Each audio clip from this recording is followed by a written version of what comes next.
Ladies and gentlemen, welcome back to another Modern Warfare 3 Gear Up episode. In today's episode, we are replicating the FN EVOLYS. This is the 7.62 variant. So this is a brand new firearm produced by FN, and this is a very unique LMG. In fact, it's one of the coolest LMGs I've ever seen personally.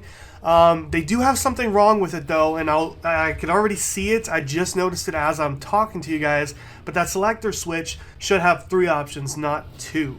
But we'll get into that later on. This here is a brand new firearm that was introduced back in 2022, and the way that I remember it, it wasn't actually named the EVOLYS. Now I don't know when they came up with that name, but back then I think they just called it the FN LMG.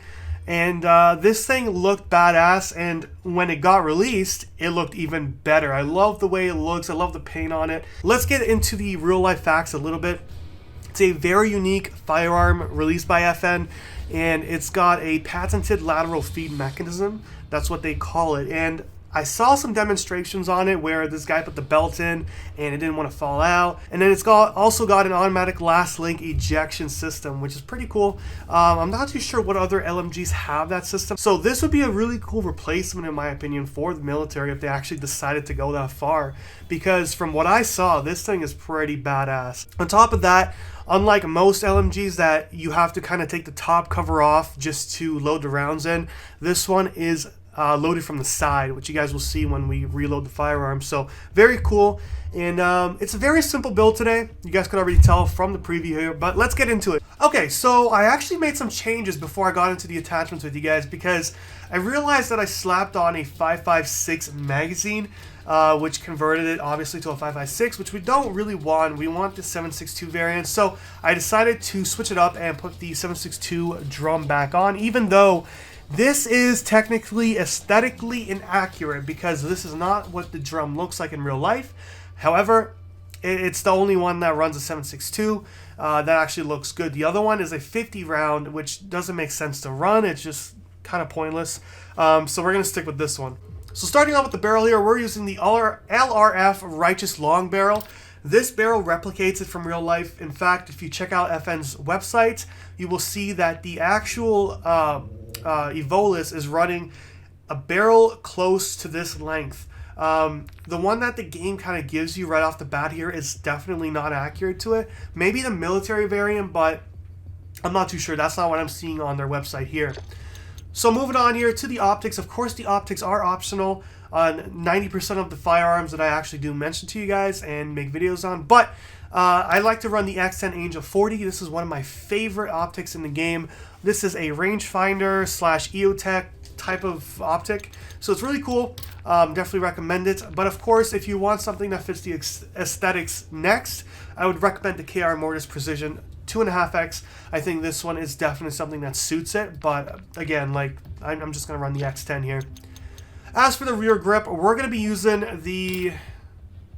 I didn't notice, but the names are a little bit bugged here. I'm going to say the TAC rear grip. Definitely go with the TAC here. I think it suits the one in real life more, because in real life we don't have those little edges sticking out there for your fingers to stop on. We have more of like a smooth pistol grip finish. Moving on to the ammunition here, we're using the 7.62x51 armor-piercing rounds. So this is definitely recommended if you guys want to penetrate through different types of cover and objects. Highly recommend it. Honestly, I can't live without these rounds because I've tried shooting through just regular doors that you can bust through, and man, the penetration in Call of Duty lately has been so weird. Like, it just doesn't make any sense. So definitely run armor-piercing rounds for this thing. It's the best way to provide suppression, and it just makes the gun a lot more useful. And here for the underbarrel, we're running the X10 Stable Shot Bipod. So let's go ahead, hop into the shooting range. I'll let you guys listen to the animations and let you guys watch it, and then we'll do a shooting test.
Okay, so after careful observation, I noticed something that is completely off with this firearm.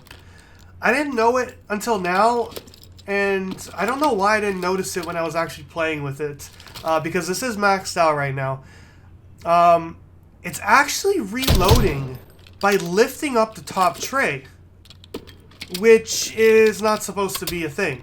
The whole purpose of that little side you can flip open there is because that's technically where you reload it. Whether or not you can lift up the top tray there in the middle of the rail system is beyond my knowledge, but I don't think you can. So I'm a little bit confused right now as to why COD decided to not put that feature in where it reloads from the side. Maybe it's to balance out the firearm. I don't know. It's kind of weird, but yeah, that's not what I expected. So what I was talking about earlier for the real life version, again, right there where he's inspecting it, that little part opens up to the side, allowing you to feed in your belt. So it's not supposed to open from the top cover. But yeah, okay, whatever. That's fine. This is still the EVOLYS. I know for a fact they based it off of that. So it is what it is. I don't mind. Alright, so let's go ahead and do a recoil test here. This is the 7.62 variant once again with armor-piercing rounds with no grip, except for the bipod, obviously. But the bipod doesn't count because we can't really get any stabilization with the bipod if it's not being used. So here it is with the recoil. Oh, that's not it.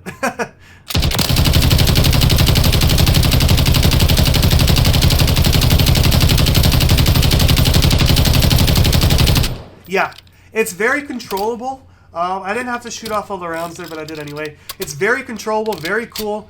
And with a grip on, you're definitely going to be just lasering people across the map, especially in Warzone.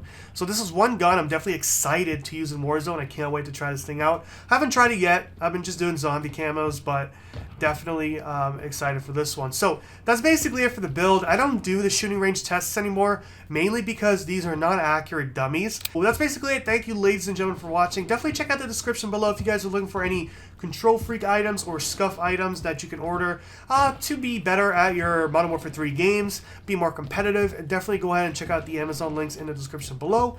Next video, if I don't upload that one first, is going to be the Beretta PMX, which again is a new firearm that I've never heard of until very recently. So definitely a fun little time, trying to do research on that. See you guys in my next video. Peace out, and I hope you guys enjoyed.